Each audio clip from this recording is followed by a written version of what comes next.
ISKCON নিষিদ্ধ এখন এটা একটা সময়ের দাবি, কারণ তারা তো গতকালকে যে আমাদের পরশুদিন আমাদের যে লান্ড ব্রাদারকে হত্যা করা হয়েছে, তারা প্রথমে আদালত অবমাননা করে চিন্ময় দাসের গায়ে আটকে দিয়েছে। এরপর ইন্ডিয়ান পররাষ্ট্র মন্ত্রণালয় যখন বিবৃতি দিল যে চিন্ময় দাসকে মুক্তি দেওয়া হোক, তখন তারা অ্যাগ্রেসিভ হয়ে গিয়ে আমাদের এই আইনজীবীকে হত্যা করে। অর্থাৎ ইসকনরা এখন ইন্ডিয়ার যে প্রোপাগান্ডা আসে সবগুলো বাস্তবায়নের কাজ করতেছে।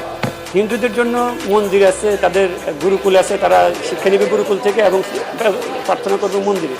এই ইসকন এই যে সংস্থাটা আছে, এটা অলরেডি 10টা রাষ্ট্রে নিষিদ্ধ এবং বাংলাদেশেও তারা তাদের সন্ত্রাসী কার্যক্রম চালিয়ে যাচ্ছে এবং সেটা এখন অলরেডি আপনাদের সামনে প্রমাণিত।